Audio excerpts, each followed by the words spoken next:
Sveiki, apie svarbiausius savaitės įvykius ir tai, ką jums žinoti apsimoka. Pirmiausia, šį pirmadienį Briuselėje vyko labai svarbi konferencija, dalyvavo 63 valstybių atstovai, tai yra dėl pagrobtų, nelegaliai deportuotų iš užimtų teritorijų, iš Ukrainos vaikų į Rusiją likimo. Ką reikia padaryti, kad šitie vaikai sugrįžtų? O tokių vaikų yra virš 20 000. Iki šios dienos pavyko grąžinti ir tiesą sakant, su tarpininko paslaugomis arba pagalba tik apie 100 vaikų, tai yra 2000 vaikų yra grąžinta, kitaip sakant, dažniausiai tai yra, sakykime taip, labai jau mažai afišuojamos viešos, sakyčiau, tokie veiksmai, operacijos, kuomet ukrainiečiai bando surinkti tuos vaikus, sužinoti, suorganizuoti jiems kelionę, saugią kelionę atgal į Ukrainą, labai dažnai aplenkiant, sakyčiau, nepatogias arba tas valstybės, kurios gali sukelti įvairių problemų, pasinaudojant netgi Baltijos valstybėmis ir panašiai. Tai yra tikrai šventas reikalas sugrąžinti vaikus į tėvynę, į šeimas, galbūt netgi pas giminaičius, o galbūt net ir augti savo šalyje neturinti tėvų ir artimiausių globėjų. Tai yra labai rimtas dalykas. Ir ta proga iš tikrųjų ES paskelbė dar 23 asmenų, 16 asmenų ir 7 organizacijų sankcijų sąrašą. Tai yra tie asmenys ir organizacijos, kurios prisideda prie, sakykime taip, vaikų grobimo, prie jų rusifikavimo, tapatybės keitimo ir panašiai. Ta reikia tęsti, kadangi, žinoma, kiekvienos valstybės vaikai tai yra šalies ateitis. Ir Rusija žino, ką daro. Ne tik teritorijos užimamos. Žmonės naikinami, vaikai grobiami, todėl aš labai sveikinu ES sprendimą skirti 50 milijonų šitam šventam reikalui. Lietuva prisidėjo su savo 10 milijonų. Ta reikia daryti, nes tie vaikai tik tai galės ateityje pasakyti, kaip svarbu tai buvo sugrįžti į tėvynę ir pradėti naują gyvenimą. Štai, šią savaitę organizavome puikią konferenciją Europos parlamente.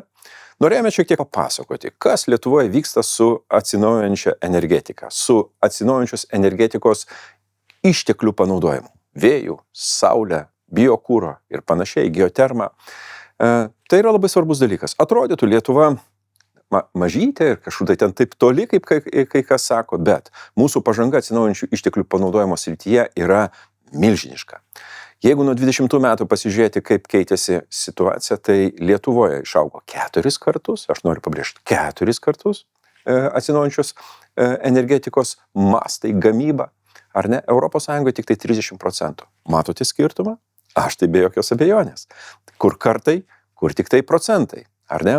Praeitą savaitę iš vis buvo Lietuvoje, sakyčiau, tokia istorinė. Mes pasigaminome praktiškai atsinaujinančių išteklių dėka 90% mums reikalingos elektros energijos. Tai yra ir taupome pinigus, pasinaudojame moderniom technologijom, tą reikia daryti ir ateityje. Tai štai, papasakoti apie tai mes kartu su viešosios įstaigos Žiedinė ekonomika Daumantu Tracevičiumi organizuojame šį renginį, pasikvietėme puikius Lietuvos ekspertus šitoje srityje. Aš labai sveikinu visų šitų institucijų atstovus, jų puikų pasirodymą. Lietuva, kuomet pasiryžta kažką tai daryti, jinai labai dažnai pasiekia puikių rezultatų. Tai linkiu štai šio pavyzdžio pagrindu plėtoti valstybę, gerinti jos sektorinę politiką daugeliu sričių. Šią savaitę dalyvausiu ir parodoje Daimex, tai yra gynybos pramoniai skirta paroda, konferencija Vilniuje, vėliau prezentacija ir konkretus ekspoziciniai dalykai, aptarimas ir pokalbiai jau Pabradėje, poligono sąlygomis. Tai yra labai svarbu man žinoti, kas vyksta Lietuvoje, jo labiau, kad tai yra regioninė konferencija, atvyksta daug svečių iš kitų valstybių, iš mūsų partneriškų valstybių, su